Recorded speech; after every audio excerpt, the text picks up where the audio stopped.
2018, I'd like to call tonight's session of the City of Delaware Planning Commission to order. Could the clerk please read the roll? Mr. Badger. Here. Mr. Halter. Here. Mr. Prohl. Here. Mr. Volnick. Here. Mayor Riggle. Here. Vice Chairman Mansoris. Here. Chairman Simpson. Here.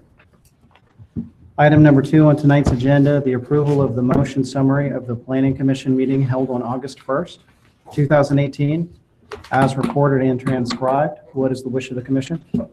So moved. Second. Motion by Mr. Halter, second by Mayor Riggle. Mr. Badger. Yes. Mr. Halter. Yes. Mr. Prohl. Yes. Mr. Volnick. Yes. Mayor Riggle. Yes. Vice Chairman Mansoris. Yes. Chairman Simpson. Yes. Moving on to item number 3, regular business. Could the clerk please read item A into the record?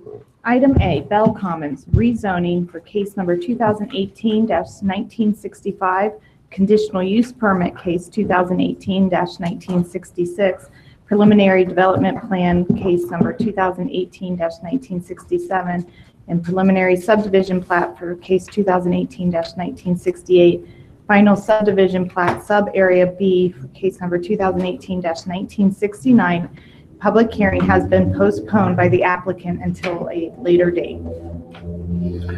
So, Mr. Chairman, members of the commission, this is as read by the clerk. The applicant has asked for another month or two to just button up some details, and then would presumably be back before you. Just wanted to note, I guess for your information more than anything, that this proposal, right now, this property could be a single-family subdivision. It's zoned R3 all the way up to Liberty Avenue, which never made a whole lot of sense to us as staff, given the heavy industry right across the street. So we've been working with this applicant, and I don't think that's made a whole lot of sense to them through the years, but they've been trying to figure out what they could do with the property. There's also some trees. There's a little bit of a ravine, stream corridor kind of thing. And so they're looking at doing 4 single-family lots, which you could argue they probably have the right to do along Bell Avenue anyway. And then the balance of the property would be office, light manufacturing, a reasonable transitional use between the heavy industry of Liberty Castings and then the houses to the east. So that's the basic proposal, but I think they're going to button up the details and come back to us. Okay. With that said, we'll move on to item B on tonight's regular business agenda. Could the clerk please read that into the record? Item B, 2018-1988, a request by Mystic Golf and Games LLC for approval of a conditional use permit at 1159 Columbus Pike within the Delaware Square Shopping Center in Zone B3 Community Business District. Who will be presenting for us tonight? That'll be me. Thank you. All right.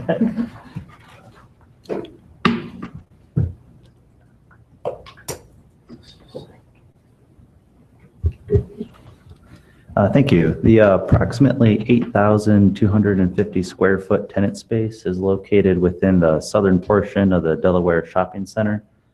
The shopping center was constructed in 1989, and in 2013, the building received a development plan exemption for renovations and upgrades for the building. The tenant space for the proposed indoor recreation and entertainment center is currently vacant. Previously, the space was a furniture rental store called Aaron's Rentals and a restaurant before that.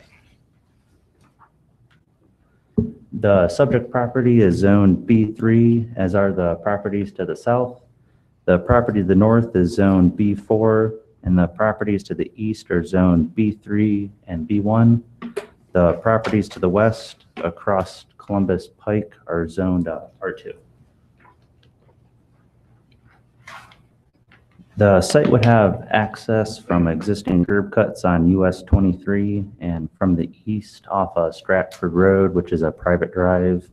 Delivery trucks would have access to the back of the site from an access drive along the east of the building. The building is existing and no exterior changes are being proposed today. The shopping center has over 340 parking spaces, which should provide adequate parking for the required 55 parking spaces for this use. Here we have a site plan of the Interior of the layout. Indoor recreation and entertainment facilities shall comply with the general review criteria and supplemental regulations for specific uses set forth in Chapter 1148. Those are outlined in your packets there before you. Planning Commission may require additional noise reduction measures, but the proposal is confined within the building, so exterior noise should not be an issue. The use will consist of indoor mini golf, games, and video simulators for golf, baseball, and other sports. Staff recommends approval of a conditional use permit for Mystic Golf and Games at 1159 Columbus Pike with 3 conditions, and staff would be happy to answer any of your questions. Thanks. Thank you.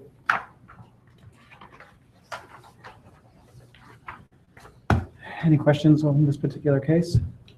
Has the applicant gone over what type of games they're gonna have inside? It just says, mini golf games and video simulators, what specific types of games? I think that might be a good opportunity Sure. to bring them up. Sure, would the applicant like to come forward, please? Just when you reach the desk, if you could just state your name and address for the record. Good evening. I'm David Sterling, 228 Linwood Street, Delaware. Joe Perry, 627 Augusta Avenue, Marion, Ohio. Scott Ritter, 333 North Liberty Street, Delaware. Guys can grab another chair, or I know given your backgrounds, you probably like to stand at attention.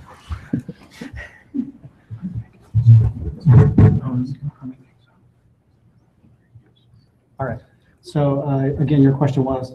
What's type of games? It lists something like, mini golf and video simulators, but what specific type of games? And in particular, making sure there's no, scheme chance games inside the. There are no scheme chance games. It's going to be either 9 or 18 hole black light mini golf.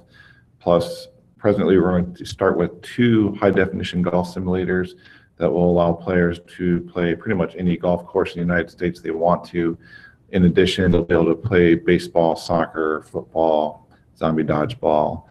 There's no exchange of gifts or rewards for anything out of the gaming. Okay. Any other questions for the applicant? Does Mystic Golf operate other locations? This would be the first location. First of many. Good answer. All right. Thank you, gentlemen. Thank you. Are there any members of the public here this evening who would like to speak on this particular case? All right. Seeing none, I'll bring it back to the commission. What's the wish of the commission? I move to approve 2018-1988 conditional use permit with all staff recommendations. Motion by Mr. Paul. Second. Second by Mr. Badger. Mr. Badger? Yes. Mr. Halter? Yes. Mr. Prohl? Yes. Mr. Volnick? Yes. Mayor Riggle? Yes. Vice Chairman Mansoris? Yes. Chairman Simpson? Yes, motion carries. Thank you very much. Moving on to the next item under regular business. Could the clerk please read item C into the record?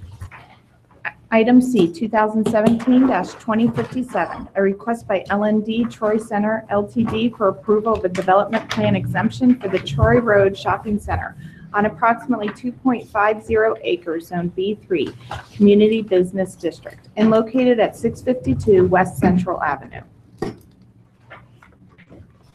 Yeah, the shopping center is Zone B3. It's the current owners purchased this in 2016 and are proposing some upgrades to the exterior facade. The improvements would include a new sign band along the front and along West Central Avenue in the west elevation, and replace some of the metal panel water table on the site.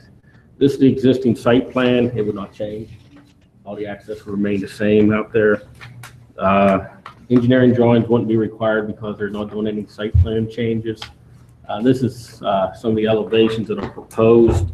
The existing center was likely enlarged and incrementally renovated over the years, mainly comprised of brick and some pieces.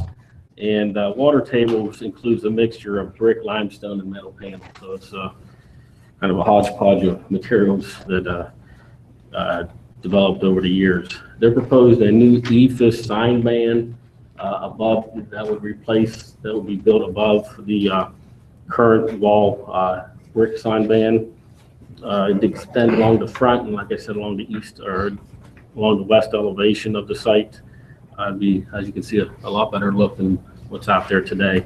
And also, as I indicated, some of the water table is metal panels, and they would replace that with limestone to match the existing limestone water table that's out there today.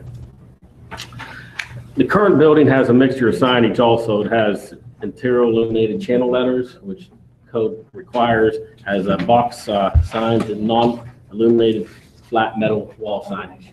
And during the construction, that will be replaced with temporary banners. Upon completion, they're requesting that the existing tenants can put the existing signage up there as is from a cost perspective to the owners and tenants. However, any new tenants in the future would be required to put channel letter signs in. And staff supports that request by the owners of the shopping center. Staff recommends approval with 5 conditions. We're happy to answer any questions you may have.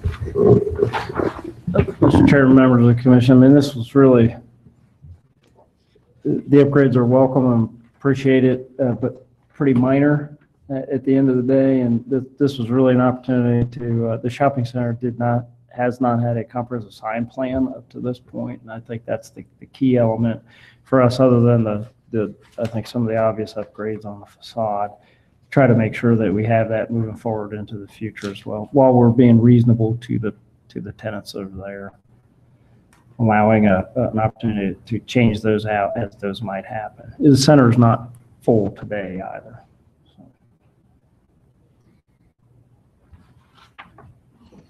So.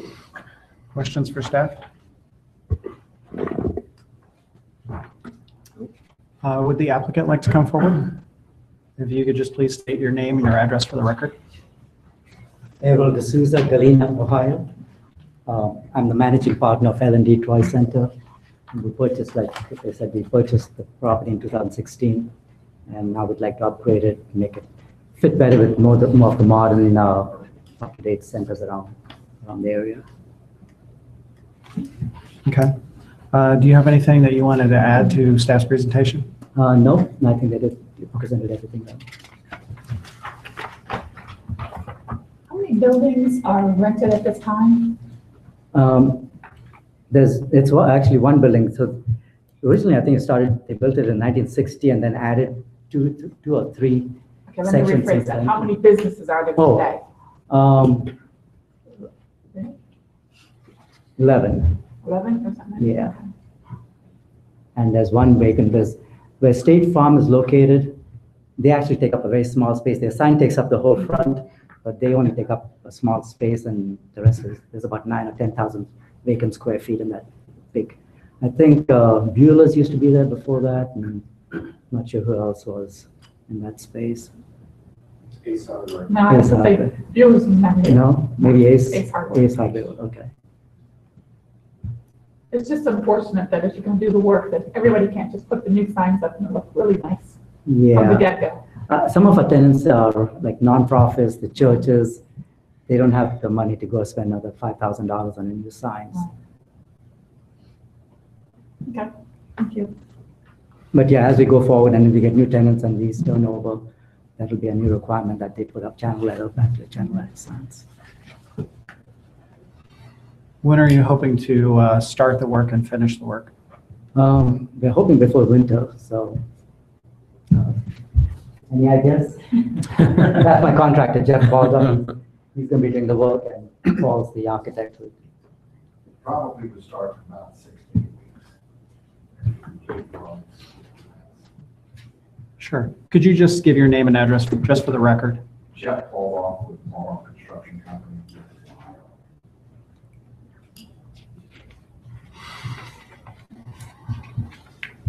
Okay. All right. Thank you very much. Thank you. Are there any members of the public here this evening that wish to speak on this case? Seeing none, I'll bring it back to the commission. What's the wish of the commission? Move to approve 2017-2057 with staff recommendations. Motion by Mr. Badger, Second. second by Mr. Halter. Mr. Badger, Yes. Mr. Halter, Yes. Mr. Kroll, Yes. Mr. Volnek, Yes. Mayor Riggle, Yes. Vice Chairman Mansoris. Yes. Chairman Simpson. Yes, motion carries. Thank you.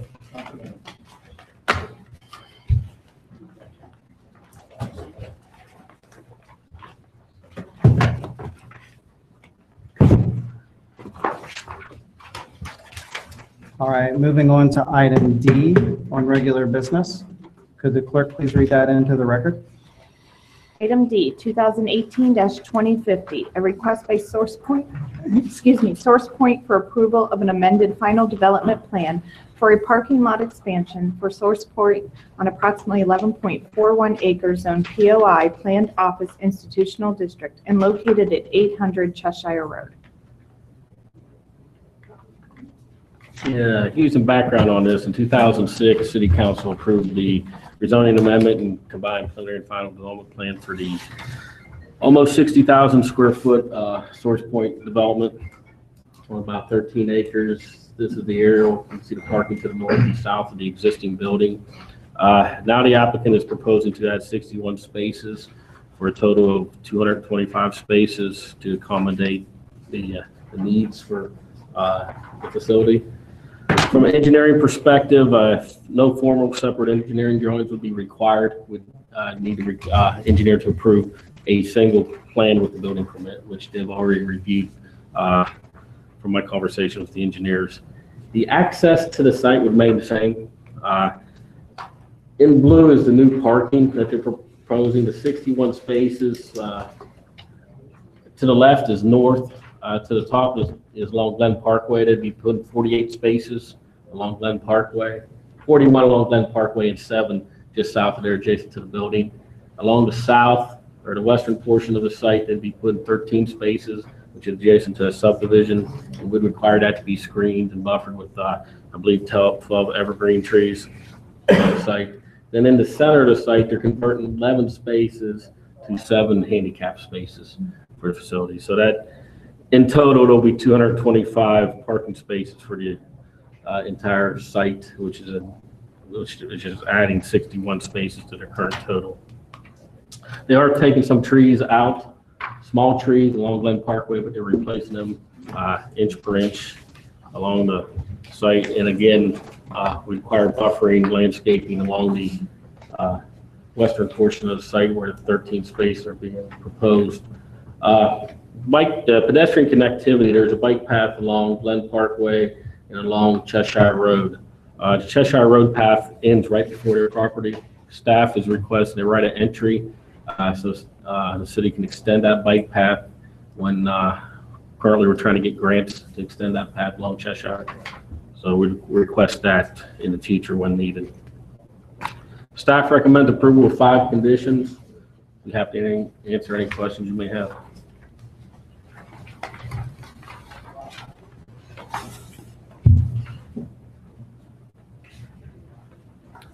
Do we have any criminal drainage over there with adding more concrete? Are we concerned about that at all?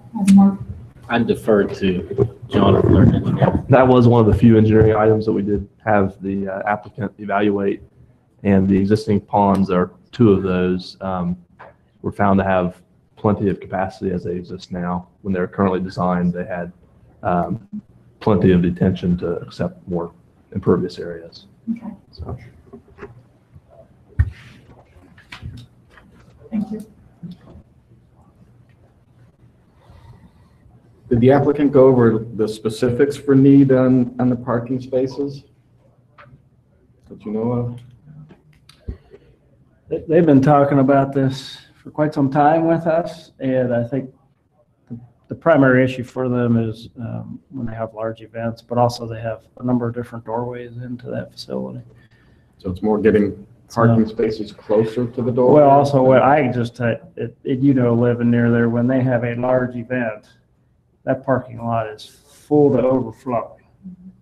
It's just a great resource for our community, and I think it's so popular at particularly peak times that They just needed a few more spaces. And they found some nooks and crannies to put them in here.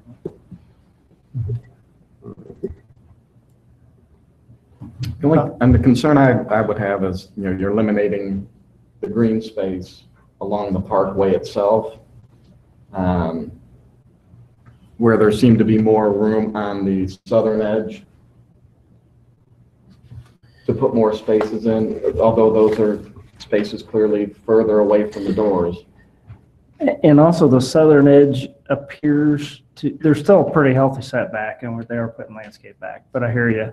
The southern edge appears a lot bigger than it really is because the road whose name is escaping me coming out of Cheshire Crossing there is to come through to Glen Parkway at a point in the future. Okay. Meaning that their actual site is actually a lot smaller than it feels when you're just standing out there and you're looking at it. So. And they are outside the parking setbacks along Glen Parkway. Okay. So initially, if they put those in, they would have been permitted. Would the applicant for this case like to come forward? Vista Ridge, that's the name of the road. Vista Ridge. If you could state your names and addresses for the record, please. My name is Amanda Spencer. I work for Hall & Associates and we're the site civil engineer for Source Point. Our address is 59 Grant Street, North Ohio. I'm Kim Clewell. I'm the Director of Operations for Source Point, and I live at 6128 Marion Williamsport Road, Caledonia. Okay, thank you. Do we have any questions for the applicant? Perhaps you'd like to talk a little bit about, I think Dave did a great job explaining why you want additional parking, but if you've got anything to add to it, to Mr. Paul's inquiry. Yes, absolutely. So in going over everything with the staff at Source Point, there's definitely a need for additional parking closer to the door, and the age of the median age of the visitors there leads us to need some additional handicap parking spaces as well. So kind of locating the handicap parking spaces where we have them and then locating the additional parking spaces, how we have them, it benefits all of the visitors. We've also, when we had spoke before, we had noticed that there were a lot of times where visitors would have to circle around the parking lot multiple times.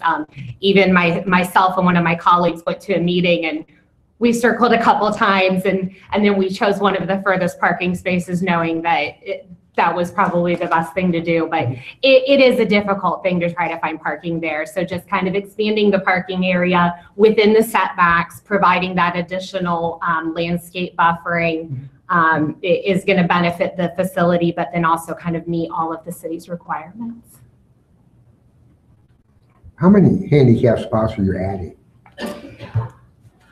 Off the top of my head, I can't tell you. Do you have that right there? I do.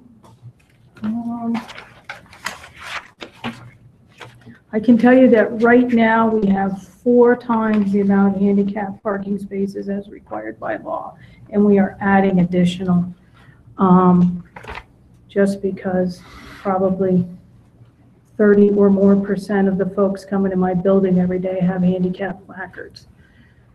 It looks like you're adding 7. They're adding Yeah. 7. There appears to be 11 out there today, as this is straight.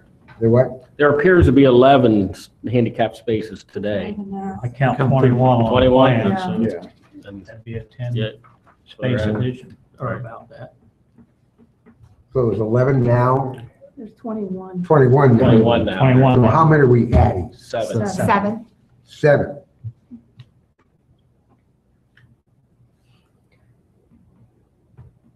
The area in the blue right across the main entrance is currently not Is handicapped. that adequate? That's where we'll be restriping it for handicap. It's just regular parking currently. Yeah, it's currently 11 regular spaces. They're making them 7 handicap spaces. Well, I know that's normal, but when you have 30% of your people that are handicapped, it seems to me that 30% of your parking places should be handicapped to accommodate it. The problem is you, where do you draw the line? Now, I'm just thinking out loud. I mean, I'm running by your figures, Right. and I know that, you know, most businesses wouldn't have to have that many because their clientele is not, So we they're are- not in that condition, whereas your clientele is. Right. So it's not that the law is going to say you should do it. I'm just wondering. So we rely on surveys with our members and those folks that come into our building. So when we get this project done, in months down, we will survey them again and find out if their needs are being met. We constantly are collecting information from the constituents that use our building, helping us make those decisions. Well, you know, as I say, you need more parking. Your original intent here, you told us you needed more parking because of the amount of handicap, and yet they're not increasing the handicap. We need more parking in general just to give access to the No, I front of the don't doubt building. that at all. I'm not doubting it at all. I'm just concerned about the amount of handicap spots you need. Going by your numbers, that a third of the people are handicapped.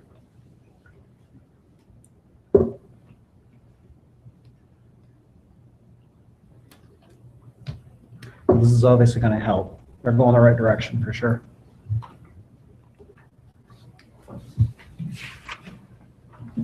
Any more questions for the applicant? Thank you very much. Sure. Are there any members of the public here tonight who would like to comment on this particular case? Seeing none, I'll bring it back to the commission. What's the wish of the commission? Move for approval on 2018-2050 with amended final development plan with all staff recommendations. Motion by Mr. Prawl. Second. Second by Mr. Volnick. Mr. Badger? Yes. Mr. Halter? Yes. Mr. Prohl? Yes. Mr. Volnick? Yes. Mayor Riggle? Yes. Vice Chairman Mansoris? Yes. Chairman Simpson? Yes, motion carries. Thank you.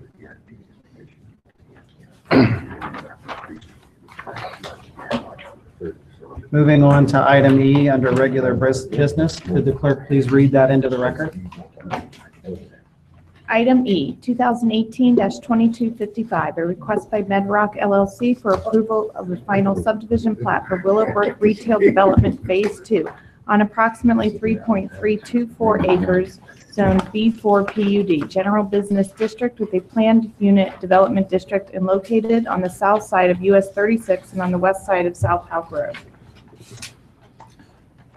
Mr. Chairman, members of the commission, this is a final subdivision plat for what we've titled Willowbrook Retail Development. It's part of the large 200-plus acre Willowbrook planned unit development.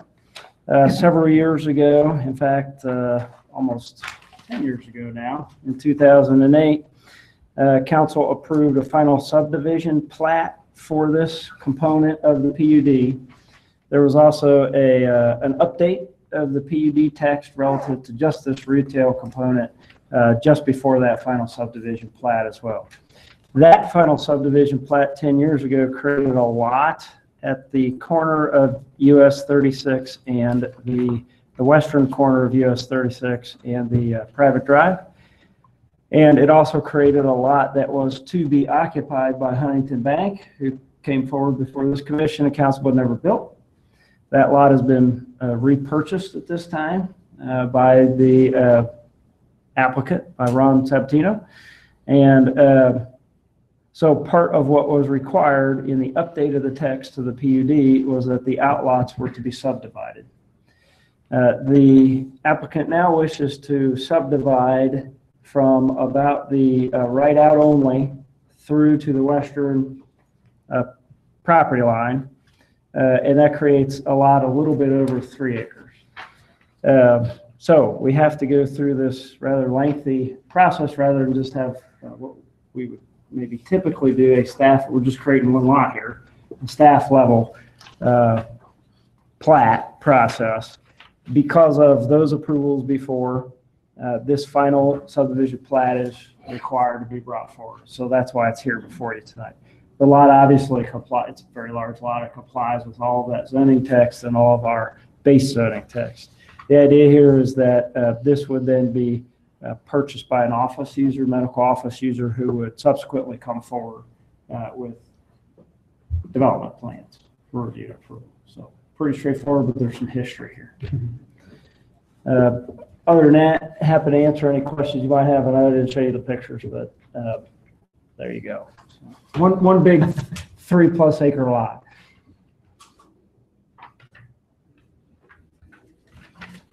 Happy to answer any questions. It's pretty straightforward from my perspective. All right. Forgot to use a clicker. Way to go. You did better than I did.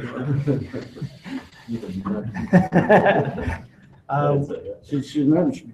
Would the applicant like to come forward?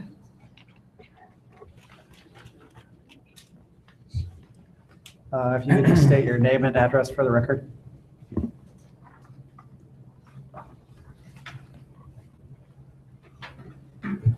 Good evening, Ron Sabatino, 3895 Stone Ridge Lane, representing Medrock LLC. Medrock is me and Rockford Homes.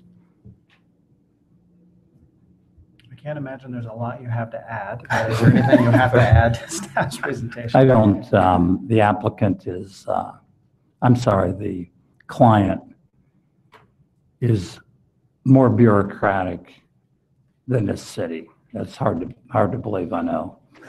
And they wanted to go through a 2-step process rather than come forward at the same time with their building and the elevations. So now will have their exact parcel, which they're buying from us, and then they'll be back before Christmas with things that will exceed your expectations, I'm sure. Selling it well, I like it. Any questions for the applicant? All right. Well, thank you. Thank you. Are there any members of the public here this evening who wish to speak on this particular case? Seeing none, I'll bring it back to the commission. What's the wish of the commission this evening? Make a motion to approve 2018-2255 along with all staff's recommendations and conditions. Motion by Mr. Halter. Second. Second by Mr. Volnick. Mr. Badger? Yes. Mr. Halter? Yes. Mr. Prohl? Yes. Mr. Volnick? Yes. Mayor Riggle? Yes. Vice Chairman Mansoris? Yes. Chairman Simpson? Yes. Motion carries. Thank you. Next item under regular business, item F. Could the clerk please read that into the record? Item F, case 2018-2053, a request by Delaware Development Plan LTD for a concept plan review for proposed revisions to Coughlin Crossing Sub-Area 5 and for Blue Sky Car Wash in Sub-Area 6 on approximately 22.70 acres zoned A1 PMU, Agricultural District of the Planned Mixed Use Overlay District, and located north of Meeker Way, east of US 23, west of Stratford Road, and south of Elliott Estates subdivision. Yeah, this is the aerial of the site. Back in November of 2016, Planning Commission City Council approved the rezoning preliminary development plan, preliminary subdivision plat for Coughlin Crossing. In May of last year, we approved the Phase 1 infrastructure, which was for the streets and utilities. They're constructing that as we speak. Now the developer is proposing a concept review of a land use revision to Sub-Area 5 and a potential new building for Sub-Area 6. Sub-Area 5 or 6 on this site is along US 23 on the northern portion of the site, and Sub-Area 5 is on the southern portion of the site along US 23 for your reference. This is the existing sub-area exhibit. North is to the right. Sub-Area 5 is along the southern portion. Reserve A is outlined in red, and Lot 4 is outlined in violet or purple on this exhibit. This is the approved preliminary development plan. Again, Reserve A is in red and the Lot 4 is in purple. This is the proposed plan. And what they're proposing to do is change Reserve A into about a 3.5 acre outlot for a potential development, and Lot 4 would be converted to a retention basin from the current outlot on the site. The Reserve A, which is the proposed new outlot along US 23 just south of the proposed traffic signal, would likely be converted into one option would be a 42,000 square foot office building that would be 2 stories in height, have 241 parking spaces, and would have one access from the main spine road within the development, and it would be connected to Lot 3, which is to the south of this side along US 23. These are some elevations that they provided, which is in standing with the proposed design guidelines for the site, are in this sub-area 5. This would be a 2-story office building, as I indicated. This is another view of what they'd be proposing out there potentially. Another option is to convert that into a strip center along what is Reserve A today. The applicant is requesting feedback on each alternative as well as the needed amendment to the zoning text, which would have to indicate which uses would be permitted, limited, and combined, and accessory uses on this new outlot if it's approved. With the potential revision of that outlot, Lot 3, which is located just south of that on US 23, would be likely revised from the current shopping center, strip center they have today to a potential restaurant. And this proposal has about a 7,000 square foot restaurant on the site. From a stream preservation perspective, because Reserve A was a reserve that had several easements and conservation easements along there. Any revisions to that would have to meet all the requirements of the EPA requirements and the city stormwater requirements for that site. Roads and access, as I indicated, the access from the main spine road. We'd want an emergency connection to the lot to the south, Lot 3, and also staff would recommend a pedestrian connectivity between Reserve A and Lot 3. Mostly if that is an office building and the Lot 3 would be a restaurant, their complementary uses and connectivity would be important for the safety of the pedestrians out there. Also, from a tree removal perspective, with the Reserve A potentially being relocated, that several trees would likely be removed, and they would have to do a tree survey and add that to the existing tree balance of trees being removed out there on the site. Landscaping would be required for each of the outlots per the zoning code and approved development text on the site. In the zoning process for this, if this moved forward, would be a development text amendment to sub-area 5 for the Reserve A lot, which would be converted to a outlot, amended preliminary development plan, a final development plan, the ultimate use, and an amended final subdivision plan, because Reserve A is a reserve now. It would have to go back to the lot, and those easements would have to be revised that are within that reserve area today. So that's the request on sub-area 5. Now, sub-area 6, which is located just north of this, it's actually in yellow on the plan. Blue Sky Car Wash is recommending review of their proposal on that site. Lot 2, which is where the proposed car wash would be, is approximately 5.6 acres. They'd be taking a 1 acre parcel, which would be located between 2 future outlots to the north and south of the site. They're proposing 2 curb cuts from the main spine road, and they would be shared with the lots to the north and south, the future lots.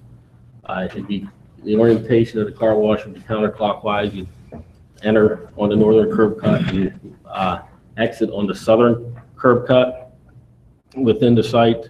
There'd be 34 parking spaces on the site, and because it looks like there's grade along US 23, if a wall would be required, a retaining wall would be required on their site, we'd want that to be faced with limestone to match the building and other buildings out there. Landscape and screening, again, they'd have to install shade trees, interior parking lot landscaping, foundation plantings per the approved development text. All lighting would have to be approved per the development text and the signage. This is a building perspective of their building that they're proposing. Some of the highlights of the building include stone columns would be added to the entrance canopy. The canopy would be constructed of hardy plank material and change from their current blue to a neutral color. Building caps would be made more prominent and would be all similar size and shape. Stone columns would be added to the front tunnels facing US 23. The west corner and south elevation would be stone.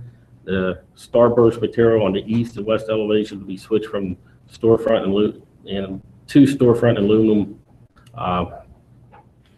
mullions. All building materials except for the tunnel would be switched to board and batten, hardy plank, and stone.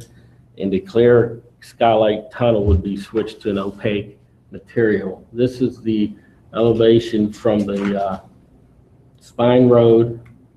This would be the north and south elevation proposed, and the top elevation would be the west elevation facing US 23, and the bottom elevation would be the one facing Spine Road.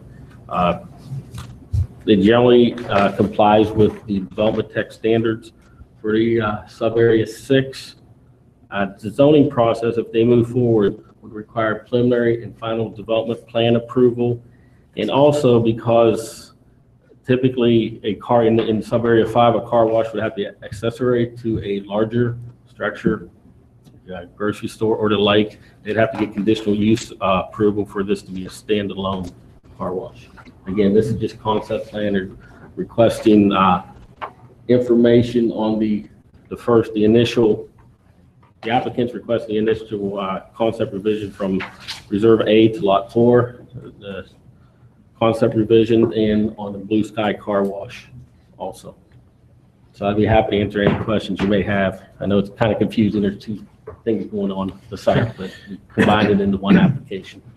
Mr. Chairman, members of the commission, I think the good news is that the site is progressing, infrastructure is going in. I think delayed, the applicant would say that they would like to be in with many more uses before us at this point in time, but such is the nature of construction, particularly on sites that are difficult. This isn't tabletop farmland. It's got some grade to deal with, and so it's a little bit different even by our standards of dealing with development. I would just note for you that the Economic Development Department of the city feels very confident that at the office proposed in the switch of Lot 4 and Reserve A makes a lot of sense to them, and they feel confident that they could help the applicant, work with the applicant to fill that as office space. So that was good from my perspective to hear that from our staff internally as well. The car wash, I mean, I don't think anybody anticipated necessarily a car wash being the first use out of the gate, so to speak, on this site, but something's got to be first. And Blue Sky Car Wash, they're here today, the owners, and they've been very good to talk to. They've been looking at Delaware for a while, and it's difficult to make a car wash kind of look like a paddock barn, but I think we've gotten as close as we can, and it's in keeping with the text.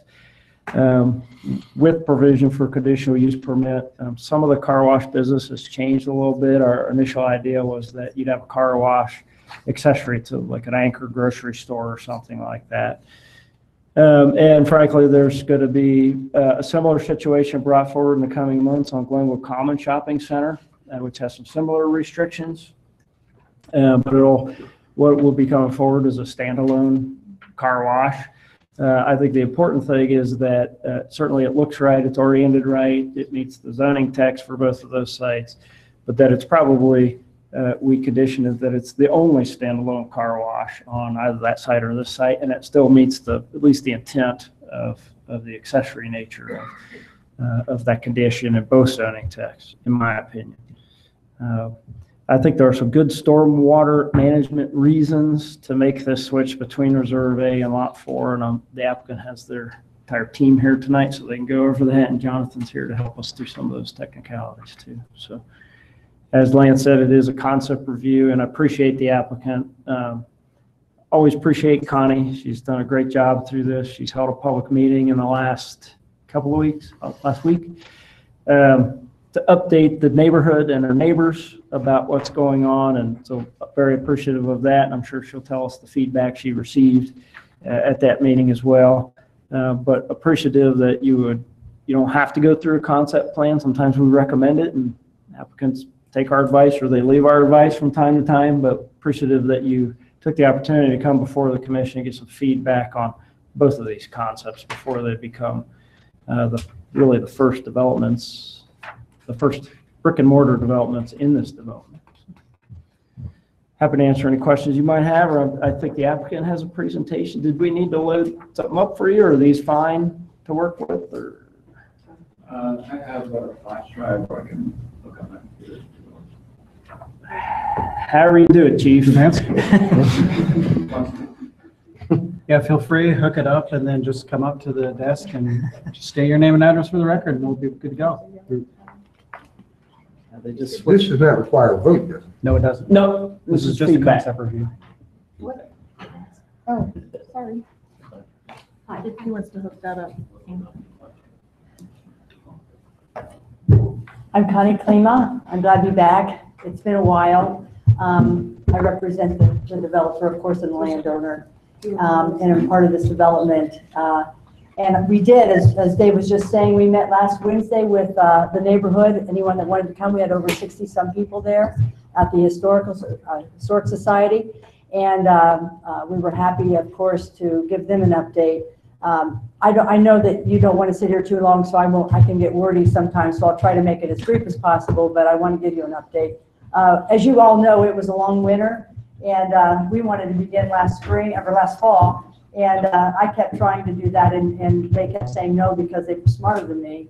And it got wetter and wetter and colder. So we waited until spring, and then we kept waiting. But we finally, when we got hit the ground, I think you see that it's finally moving along.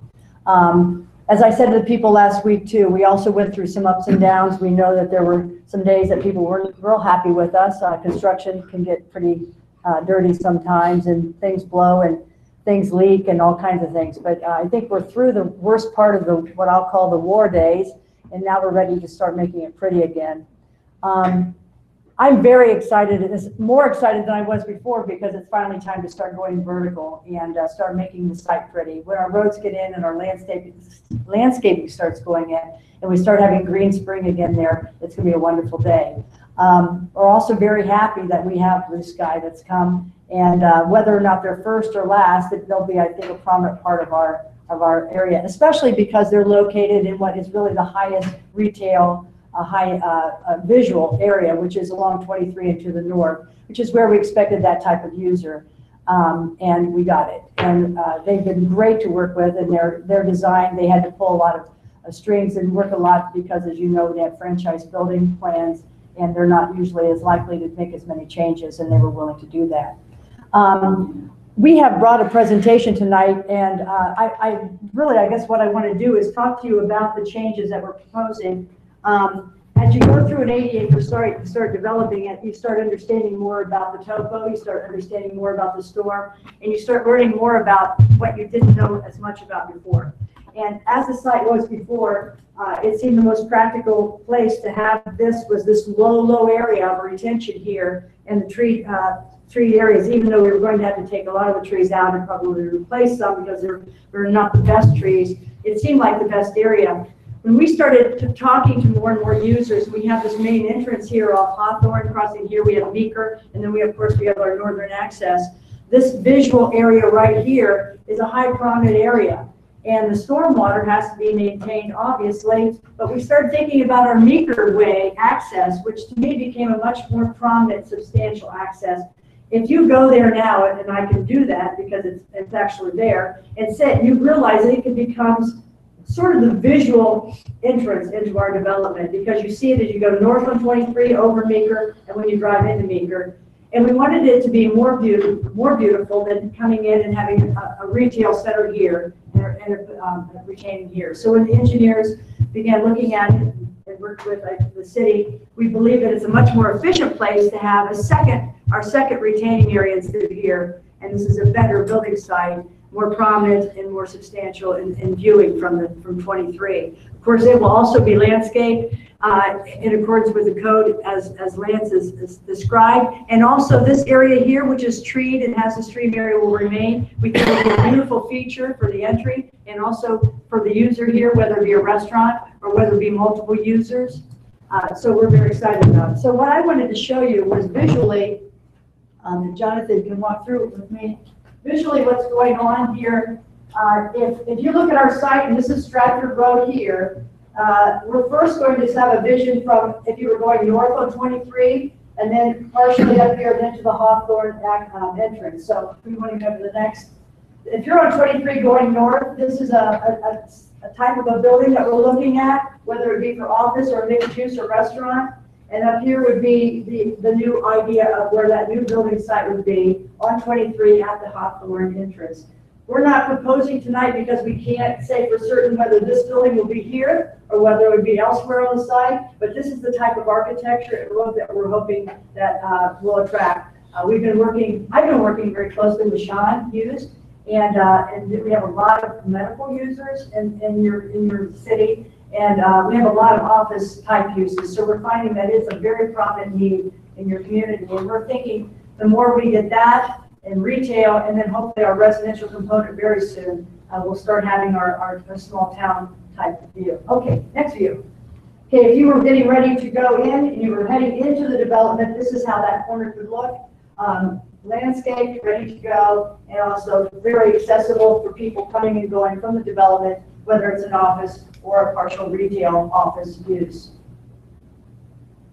Now I want to go to the Meeker Way entry, where we would have now not only ponds and treeway here, but also a pond here and not a retail center.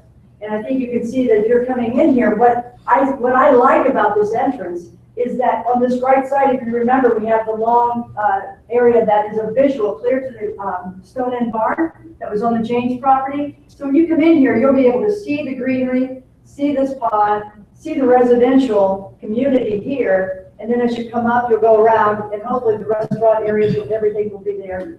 Basically, it's an opening to all the uses, and you have a visual of them. Now, as you go further back, if you were to head off into the residential area on the Spine Road, here I am on the Spine Road, and I can go to the right into the park area and into the community area, or I can keep going on the Spine Road to the more mixed office retail area. And then, as you already know too, if I keep going, I get to the highly retail area behind the 23 out parcels where we had this going on. Also, and as I said to the people last week, I know sometimes you say something and everybody thinks it's true. It's not true yet, but Sean and I did meet last week with the director of the North Market. Not that this could be a big box type use, but we're actually considering seeing if it would work in our community to have a type of North Market building there where we actually have local vendors that could actually have, you could go there and get your produce, your meats, and prepared foods. That type of an idea is something I think fits very well into our development, where we hopefully will have people walking and coming and going and needing to pick up supplies, and also coming and going from all over the Delaware area. So I'm very excited about those kind of opportunities. They don't really start happening until people see the site being developed. And now that the site's being developed and you're starting to actually see it come to life, I think it will become a much more lively place. So thank you.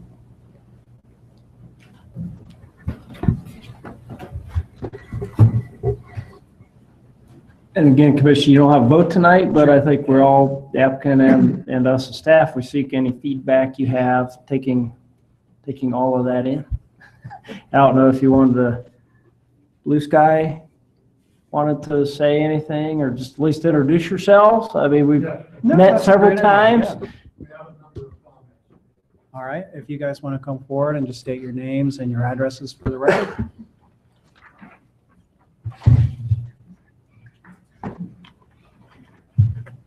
I'm Steve Martin. I'm an attorney, 50 North Sandusky Street, Delaware, Ohio, and this is Barry Nutter. Yeah, Barry Nutter. I'm live in Powell and been in Delaware County for about 23 years.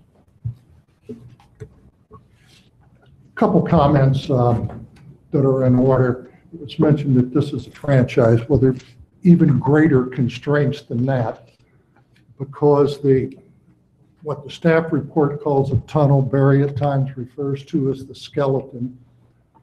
The actual car wash itself, or the tube, is patented, and it's all integrated with the system that pulls the vehicles through, sprays it. So there's simply not latitude there. We can't change that. I mean, you're not only dealing with franchise, the big thing is you're dealing with a patented system. This is not going to look like the Blue Sky Car Wash on 23 at Orange Township. That was approved by Orange. Candidly, I was surprised. They went into Powell and did a number of changes, and that's what we initially met with staff and proposed something similar to what Powell approved. Brick, I mean, very different than on Olentangy Crossings Shopping Center. What was proposed by staff is that although there was an architect on board and an engineer, that there be a consultation with John Oney, who's did the center for Coughlin's Crossing. That was done, and you will note that there are coded notes. I asked John to leave them in to tell you, basically show through the changes. And this is this is the third change since the original. And this one has been approved by Coughlin's Crossing. Basically, it is to using the materials and the specs that is to be used in the rest of the center. There was a comment on 34 parking spaces. That'll be 23. The concept site plan is the next to last reiteration. There's a site plan. We were in an unusual situation that we entered into a contract with the exact location and boundaries of the site not known. We were the contract provided for shifting and then setting it, but on the time frame that Barry was on, started work, and then the boundaries kind of shifted on us a little. But you had to fit it with the rest of the infrastructure that was going in, and they've been in contract for a period of time. As far as the retaining wall, there's no need for a retaining wall. Both engineers chimed in today and got grading and drainage plans, and based upon where they are now, and the grading plan shows no need for any retaining wall. What we're here for is to basically get feedback and thoughts on a conditional use, because we've got to have a conditional use permit. And want to mention a little bit about this car wash. You want to tell them the size in comparison to your normal accessory car wash? Typical accessory car wash, like at a gas station or something like that, it's going to be more like about 50 feet. Our tunnel itself is about 110 feet total. It is a unique system. It is a belt conveyor. There's no belt conveyors really in Ohio other than us, and then there's a car wash, or 2 car washes in the Cleveland area that now have them. The nice thing about the belt, it's a state-of-the-art system. Basically, it's not like the old chain and roller type conveyor that most tunnel car washes have. And the unique thing about that is that you can process cars a lot quicker, and you can load them quicker, and plus it just eliminates any possibility of any type of damage on rims and things like that, because you have no rails that a tire is going through. As far as the equipment goes, it is the highest end equipment that you can buy in the United States for car washing. And I think just based on our clientele, if you go to our Facebook, we post a lot of the exotic cars that come through our car wash. It is a high-end system, and I think we do a very good job. It is very expensive to do this. But the other thing, the nice thing about the belt conveyor is also the speed that we can put cars through compared to the chain and roller. So if you go by some of our competition in the area, like in Columbus, the Moo-Moos or the Goo-Goos, they have the old chain and roller type conveyor. And the thing about that, it just slows things down. They can do about 75 cars an hour versus what we can do about 175 cars an hour. So the nice thing about that is it allows us to process cars quicker, and then you don't have the backup onto the roadways on the backside of the car wash. And just in the winter time, is usually when it happens. There's about 5 or 6 days every winter where the sun pops out and everybody's got salt on their car.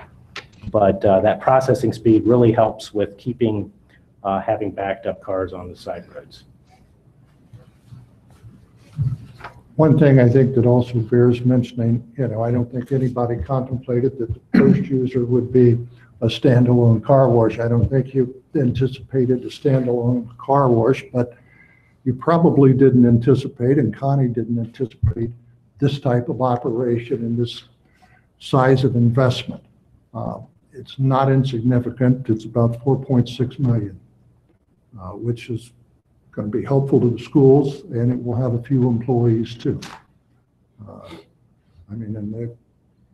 we would, just like any comments, feedback you'll give us on conditional use and on the architecture. I've just got one thing. Fortunately, I get to drive by this location daily, and I often look out now and as they developed it, it's a spectacular piece of property. How will the visibility of your location, of your building look as people drive north on 23? Because will they be able to see the car wash itself, or will they be able to just see the top of the car wash? Because one thing I'm noticing is, yeah, there's a lot of topography there, but it looks like sometimes in some areas, as you're driving north on 23, you're actually higher than the developed site. Go ahead, Connie. Yeah, I should have mentioned, but I didn't.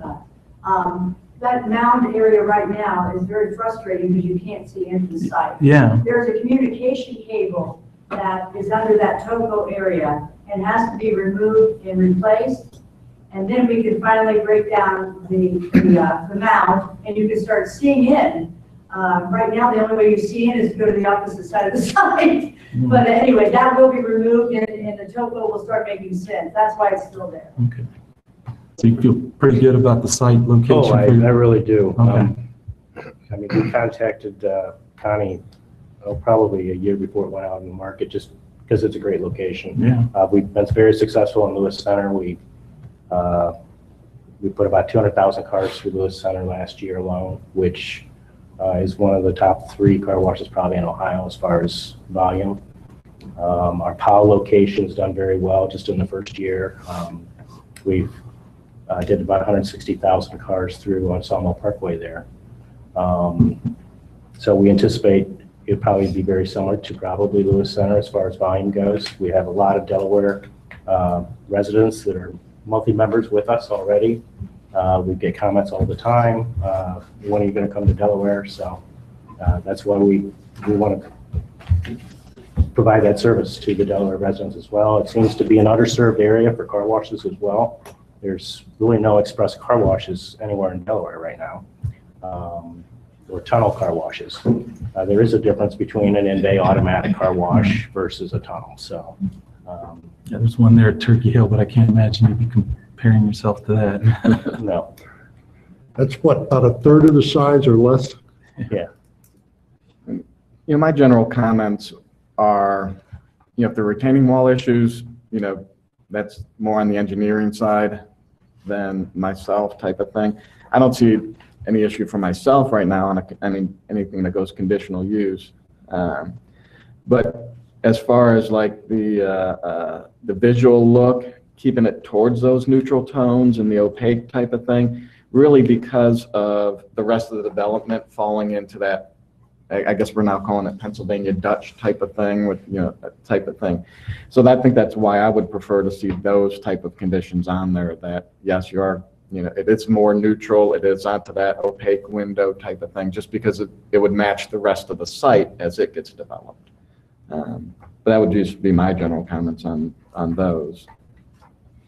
Are you comfortable with the way it's designed? I mean, you're talking now stone columns. I mean, all building materials except for the tunnel are going to be boarded back. I'm okay with it because I don't see how you can get any, of the more Pennsylvania Dutch onto a car wash for that type of, for that limited amount of architecture that you've got on those type of things. What little hardy plank would just be on the main office potential, right? Both towers. Both towers? Yeah, both towers would have vertical. Yeah, hardy on a plank. vertical? And then the stone, we're adding stone on the southwest side there. Your columns are stone too, aren't they? Columns, stone columns. As far as the roof goes, we have a very clear roof at Lewis Center right now, and it lights up blue at night. You can see that. We're changing that to an opaque type roof. And it's very similar, I guess, it'd be very similar to the Powell location. So it would not be, you won't be able to see the sky through it like you can at Lewis Center.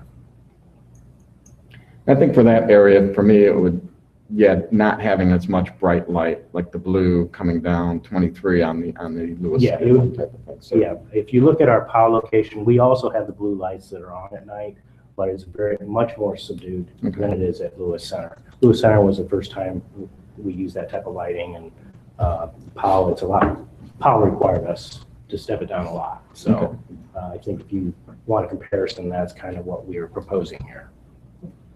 I think I've been to your two locations, and two things I've noticed about them is the upkeep of the property. It looks like it was just opened yesterday. I'm serious with that. The other thing is I don't notice the noise when I'm around it, okay? Because when I saw this thing coming to it, I thought, I've never really heard it, so I wanted to go down to both of them, see if I was off 30, 40, 50 feet, how much noise there are. Because we have one in town, which yours doesn't do that, where, please pull forward. And, that type of noise going on. So, those are the two things about, those locations I've noticed. Just the upkeep is beyond what I would expect out of a car wash, to be quite honest with you. Well, thank you. And the noise level is down. I don't even mind the blue lights, but the noise level is down.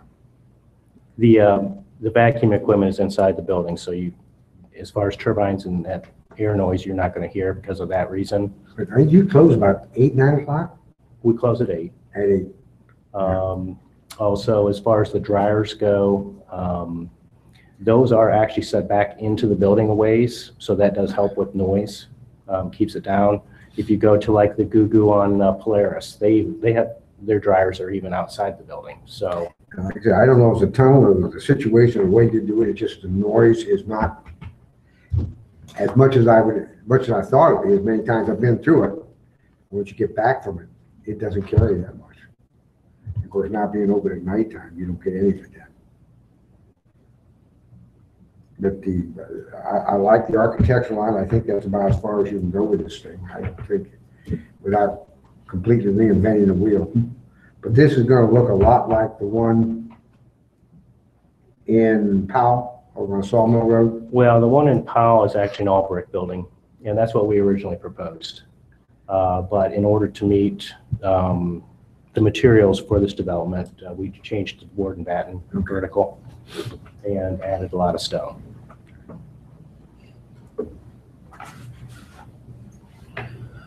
Well, I can certainly understand, wanting to stay true to the brand and having that association. I think that's really important. I deal with it every day.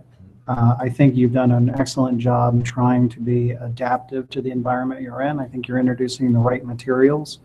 I don't think doing these in all brick makes sense. I think the mix of materials you have is appropriate for what we'll see in the rest of the development. I personally don't have any issues with this. I just want to make sure, Connie, our intention was that this would be the only car wash on the site. We would encourage that. And I'm assuming there's a contractual obligation there in that regard.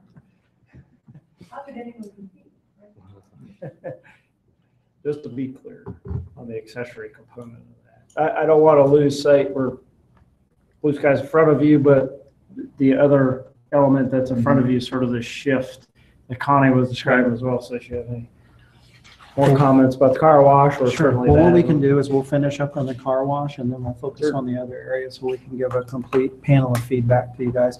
Do we have any more feedback for the Blue Sky Car Wash folks? No concerns that we're seeing today? Okay. Ditto what everybody's already said. I have a problem with that.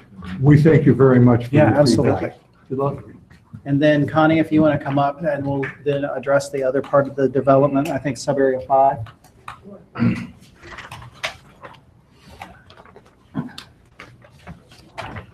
All right, what questions do we have about sub-area 5? So what does the development text have on Reserve A now? You're looking for feedback on whether you're going to have limited or something like that. I mean, I would say office would be a nice addition instead of just retail, commercial, up and down 23 corridor.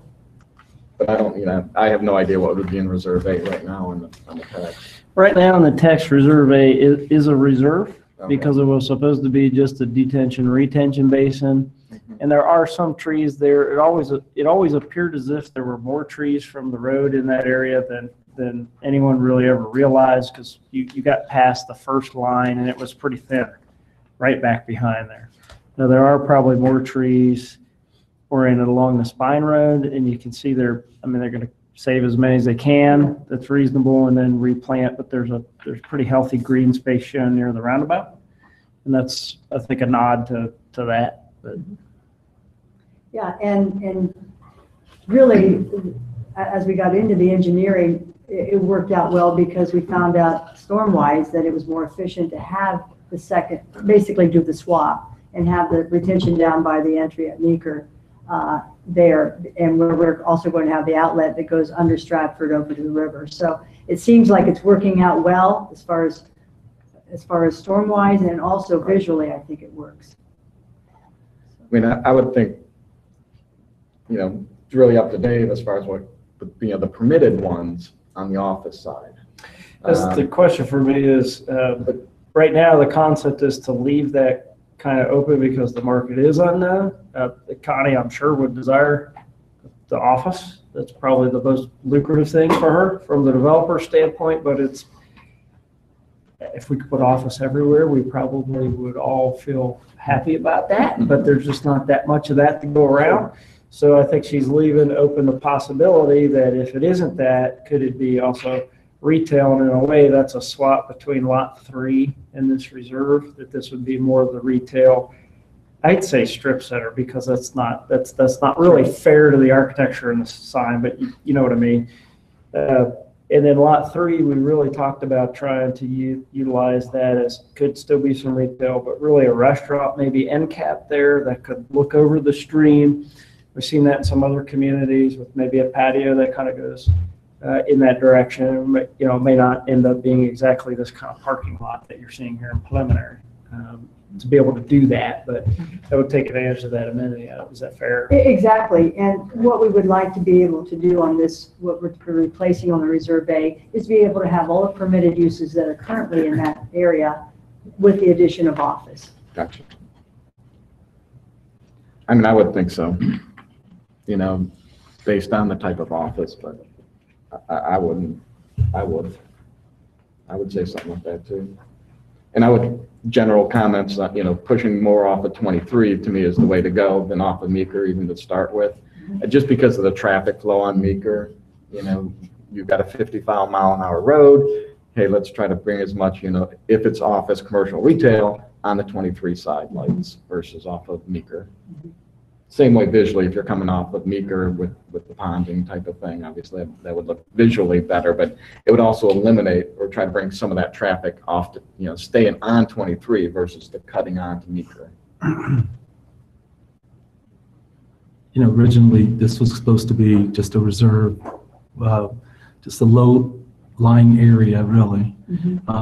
So by swapping that, how would the visibility of something being built there change for a prospective, tenant or development? On that particular, Yeah. on that particular part, Right. it would be great because when you come in off Hawthorne, you would be able to look to the right and be able to see. What about coming north on 23? If you're coming How north- high would that building have to be before it was actually visible off 23? Actually, right at the Hawthorne entrance, we're almost level with Okay. 23.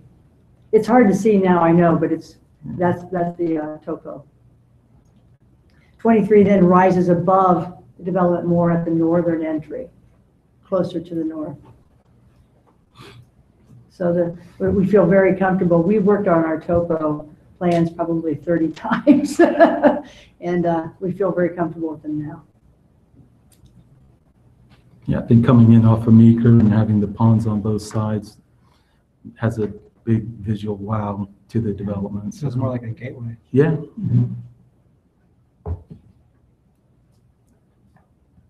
I mean, for me, as long as engineering says, sure, that would be the water flow, since you've got the, west of 23 where things are coming from the west and moving east.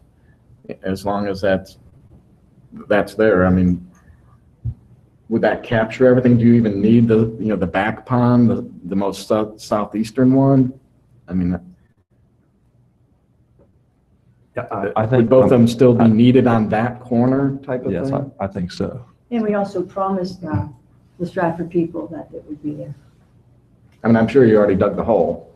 Yeah, we did. There was a lot of rock there too. Whether it's not filled, I'm sure there's already. That could have been a pool. Maybe I'll open a pool. More than Olympic, yeah, I was gonna say, more than Olympic size. Keep your options open. Yeah, Selling boulders out there. yeah, really. I'm good with the ideas, either one. Okay, great. I appreciate it so much. I've been anxious to be here and get started, and it's wonderful to come back and talk to you and have this response. I thank you. I mean, from my perspective, I think you've always put your best foot forward on this development. I think what you've come before us today stands true to that statement still. Thank you. I totally understand the need to make Reserve A more of a leasable piece of property. The 23 frontage from a business perspective just kind of commands that. Yes. I think this is a good trade-off. I don't have any concerns. Great, thank you. I have mixed feelings. Mhm. I like the green space on 23. We had discussion a year and a half or two ago about that along the golf course, not building that all up and just have a wall commercial. Mhm. I don't have a major heartburn with the proposal. I just have a personal preference that I like to see the green space on 23 too. So, and that's it. Okay, Nothing I major. appreciate that. And we are going to make it very green because we have a lot of trees we have to plant. By the way, we did, not that this makes any difference, but we were able, because of your tree replacement thing, we were able to provide 130 trees to the Historic Society for their new mound. And I think that Connie said that that mound right now is taking the sound down 30 decibels? 30 decibels. Can you imagine that? Wow, for the wedding. So that's much quieter, happier wedding. Build a mound around my house. I don't know, I used to sit out in yards and take decibel readings for ODOT for like 5 years. I worked on sound and all the walls, and I'm not sure I believe in all that reducing the decibels. Well, I did a lot of that. Okay. Reducing You the can go, noise is you can good. go see if Connie's correct. Go get her decibel counter. Bet you still have one of those, don't you? No. No, they're probably so outdated, they really didn't work right. And I would say on lot 3A, anytime you can get a full-size sit-down restaurant, Oh. it's such, Yep. let's face it, everything else on Steakhouse 23 would be is great. fat, yeah. Whatever it is, please, everybody second that wants, sentiment. everybody wants, and I know my neighbor, it's like, we want sit-down restaurants, the full-size kind of thing. And we all love the restaurants in Delaware, it's just, everybody's looking for those versus, Okay, versus another drive-through. okay. And as much as I like the idea about the Nook Market, I know it's just an idea. My biggest fear is don't take away from our downtown. When you start having the North Market, our farmers market on Wednesdays and Saturdays is phenomenal. Yes. Source Point comes there, our elders use their vouchers. I don't want to take away from our downtown, and that's my fear.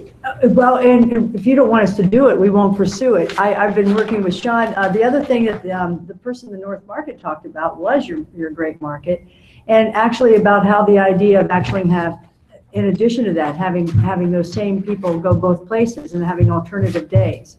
So there were those kind of conversations. So Thank you. Just want to throw that out there. yeah, no, I understand. I like the North Market idea. I live on the very southeast corner Okay. of the city of Delaware. And I would say most of the residents down in my area actually don't go to the farmer's market. I do, but they probably hardly even know about it type of thing. So I think a lot of the farmer's market, probably just more Maybe this would serve a in-town separate market. local versus, yeah. So going forward, if we were to have Blue Sky come before us, we would have to agree to the conditional use that they would be able to go to build prior to having a bigger box store there.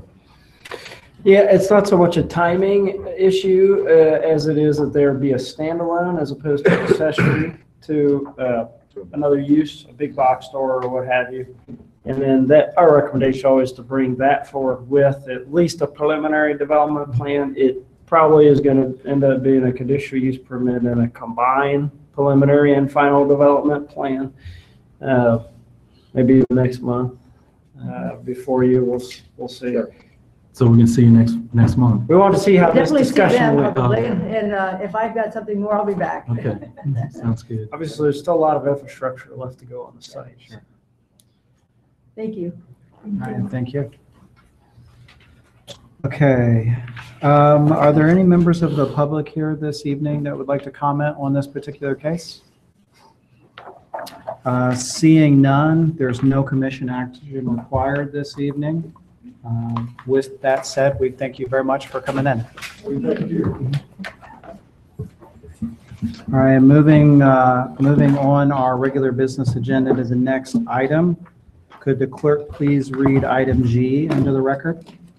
Item G, case 2018-2260, a request by the City of Delaware for approval of a development plan exemption for a pedestrian connector between City Hall and 18 East William Street on approximately 0.40 acres in Zone B2 Central Business District and located at 1 South Sandusky Street. All right, I'm going to use the clicker list. All right. This is a development plan exemption for the proposed pedestrian connector between this building and what we're calling the City Hall Annex, the old Gazette building. The basement and basement first floor of which would be used by Cohatch, as I think everybody knows at this point, a co-working space business that would be housed within a city-owned facility. It's a public-private partnership. As part of that, City Council has authorized at this point some appropriations to make some renovations on the second floor of the Gazette building for needed city office space. As it's conceived today, primarily the Planning Community Development Department, because we are on top of each other, quite literally, in very small spaces there, but that would free up some space here in City Hall to use in a little bit different way than we do today as well in terms of the traffic flow and that sort of thing. The Historic Preservation Commission did approve this design, and we have a very nice rendering now. The first rendering we had didn't have any of the brick skin on the building, and so everything looked very white, and it just didn't look very good. But this is an accurate rendering of what that would look like. And actually the work that I think we heard a little bit of it during one of the cases earlier tonight that's going on is the electric is being buried. And so the pole and the wires are gone, and they're gone from this rendering as well. Sometimes you just look at a rendering, you don't think about stuff like that. It takes that kind of effort to do something like that. But what it does is it visually sort of frees it up and allows us to have this connection between the two buildings, essentially out the door from city council chambers.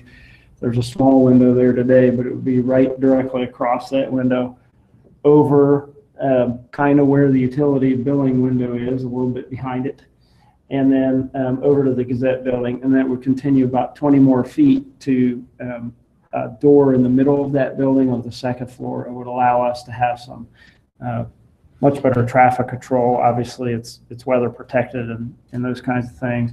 But it will also allow us to ensure that we meet ADA compliance and that we can use the elevator from this building to achieve that to the second floor. We'd still have some separation from the private business of Cohatch that's going on the first floor. We need to account for those kinds of things.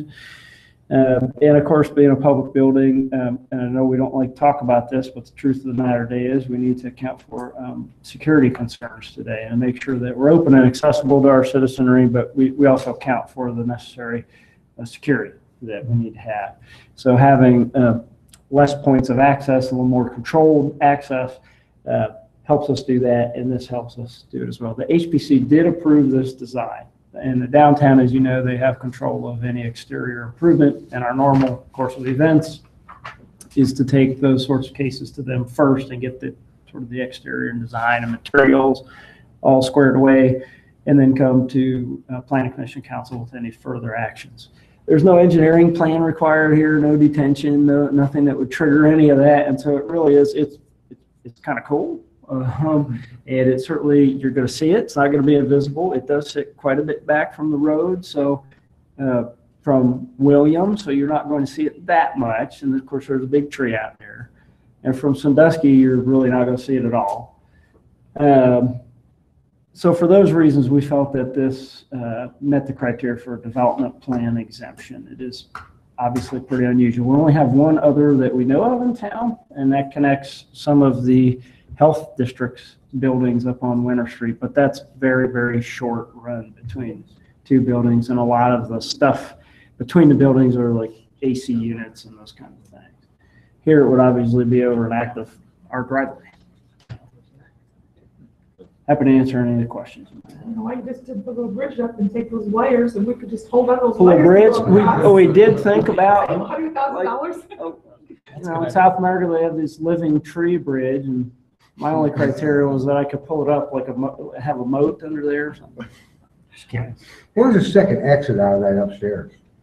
So there are still interior stairwells that will be in that building. That will be the second exit, and could also be a third exit. There's a stairwell at the very front of the building. We could build office over that, not use that stairwell, for example. And there's one just near the bridge. It's kind of hard to see here. About right there, there's a door. Yeah. How you like that? Okay, I just wasn't sure where it was. I was trying to think, because I Yeah. know it's always trying to get a separation Yeah. between the, Well, and one of the debates going on is, do we keep that door, lock the door to the first floor to Cohatch, or key card it for them and their people, and then allow people to walk. If you want to walk up, you'd walk up the steps and into our offices.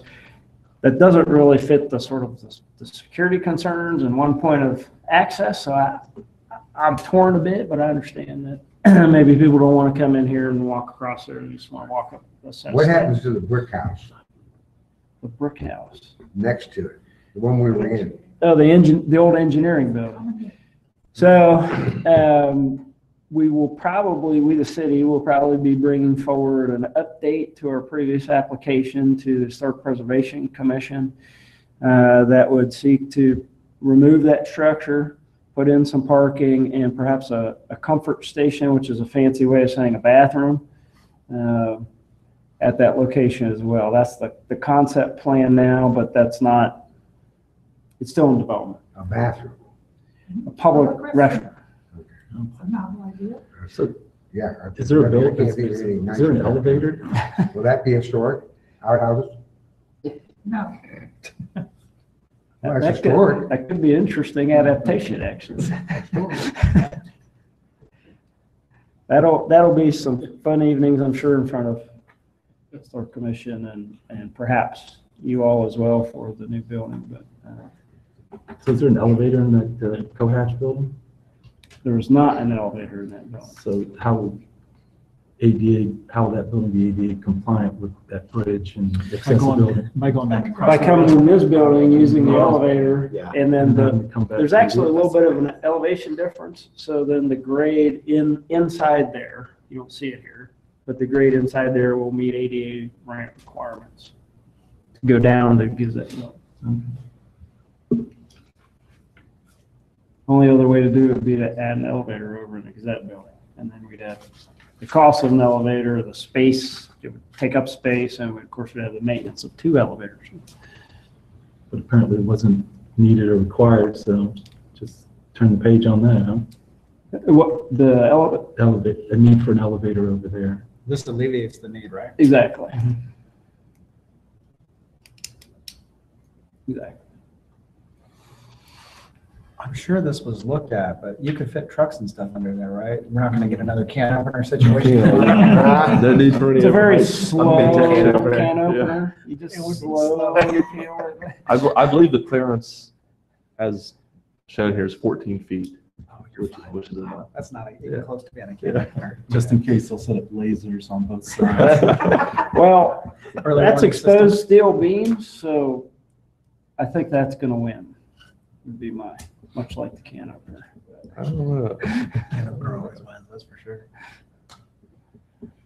You won't be moving very fast, that's for sure. All right. So this requires us to vote on Yes. Yeah, it does. Well, I suppose since we're both the applicant and all that, are there any members of the public here this evening that wish to speak on this particular case? Seeing none, I will bring it back to the commission. What's the wish of the commission? Move to approve 2018-20, what is that, 2260? Motion by Mr. Badger, Second. second by Mr. Halter. And that, just a point of order, that we actually did place one condition There is upon condition on ourselves, so. If it's with all conditions, that would be fine. With all conditions. Sorry. All right. Mr. Badger? No, yes. Flip-flop like that one, aren't we? Mr. Halter? Yes. Mr. Prohl? Yes. Mr. Volnick? Yes. Mayor Riggle? Yes. Vice Like Chair? it's a state, I'm not sure. Go ahead. Yes. Vice Chairman Manzoros? Yes. Chairman Simpson? Yes. Motion carries. Good luck. Thank you. Let's see, you guys are already digging, so you're well on your way. Progress continued. All right, item number 4, planning director's report. What say ye? What say I is some updates on the comprehensive plan at your desk. I left business cards as well as some focus on the future public involvement, what we call RAC cards, with the upcoming dates here in September.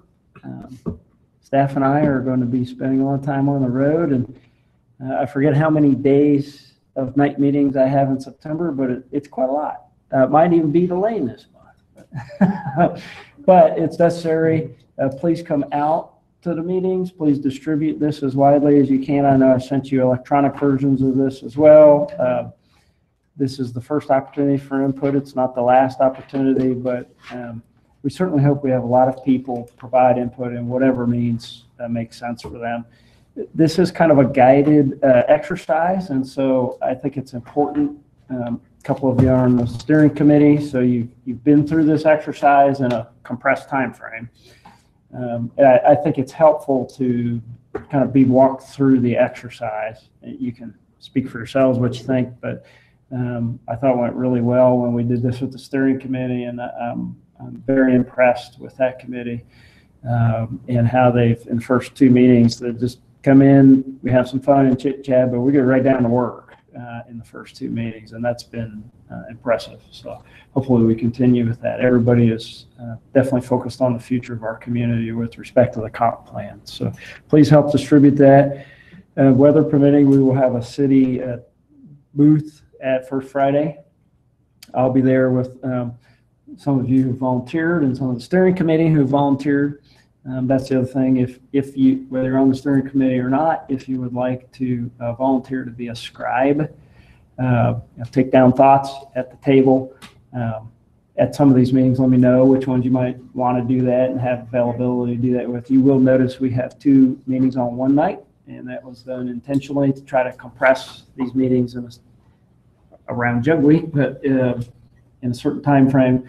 So that will stretch our resources a little bit thin. So any help we can get would be great. And obviously you all know much more than perhaps the average citizen about the growth and development of the city of Delaware. And you could be helpful. And I think you'll find it interesting as well, the kinds of comments that we hear. Needless to say, we do have, we had an agenda tonight of 6 cases, which was a large agenda. Relatively small packet for 6 cases, and I think fairly perfunctory, straightforward cases, but important to bring forward, and certainly important to the applicants that were here tonight, including ourselves as the city of Delaware. So it continued, and there will be more coming in subsequent months. Your next regular meeting, recall we moved to the 3rd Wednesday in October, as several of us will be at the biennial tri-state conference. That's Ohio, Indiana, and Kentucky of planners down in Cincinnati. And for some reason, they seem to always hold down the first Wednesdays and Thursdays and Fridays of the month. So, Lance and I at least need continuing education credits to remain in good standing. So, we have to go do that. Happy to answer any of the questions you may have. If you need some more of these paper flyers or you have questions about anything, please feel free to let me know or let your planning commission members or on steering committee know. That's it. All right, thank you, David. Item 5, commission member comments and discussion. Let's start on this end and work our way around.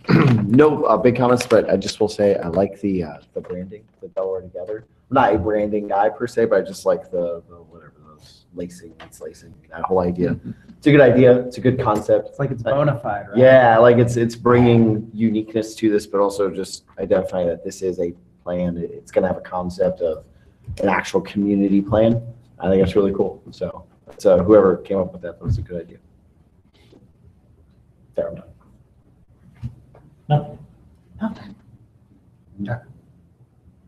I'm good. I'm good. Terra Alta, they've got to be close. I mean, there's so many roads back up in there. I mean, how much more? There's a lot of roads. Hey, sound like our typical development meeting right there with taking to the developer side of things. Yeah, the ghost town, as I call it, is pretty well built. And it seems like instead of doing phases type of thing, well, that's one phase. Our process basically requires you to build the ghost town. We made some changes to the subdivision regs a couple years ago that allow for some additional bonding. So things in the ghost town don't have to be completely built. They can be bonded to be built, and that's just sort of addressing some of the development community's needs with respect to that. Exactly what you're talking about. Believe we signed off on the final plat at this point. Did they pick it up? Yeah. So It's signed. I don't know if they picked it up. okay, so it's close to being recorded.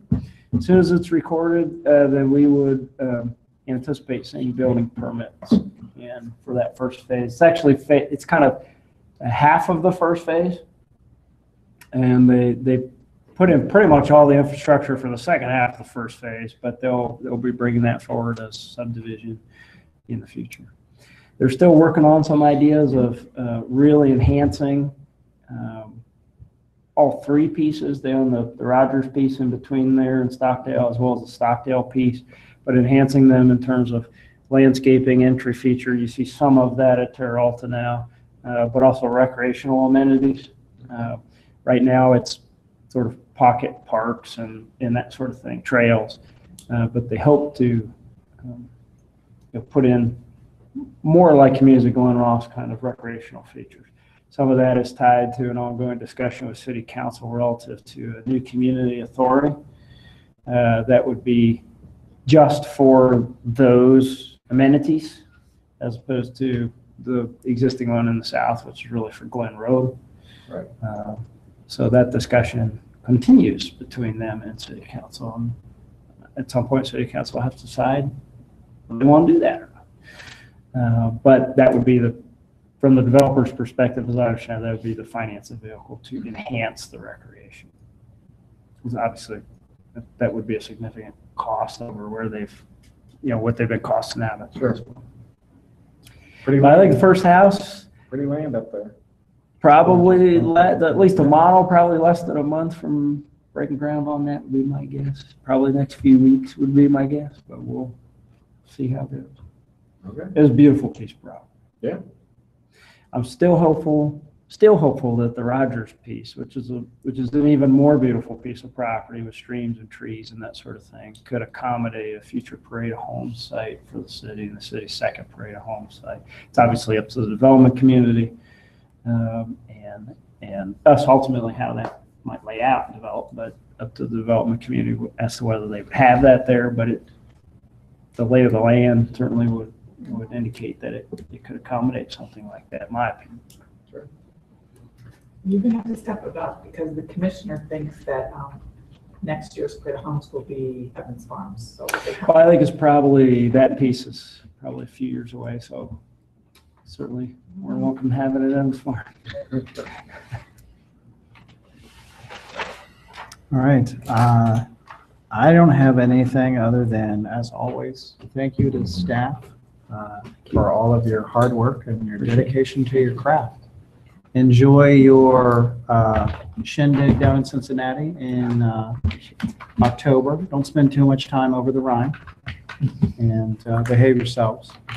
Next regular meeting, October 17th, 2018. Any known conflicts right now? There is a slight chance I might be traveling then. I'll keep you guys posted. Nowhere exciting, just might be traveling. I'm lying, it might be exciting, I don't know where I'm going. Anyway, that's it for this evening. So we are going to adjourn at 8:41.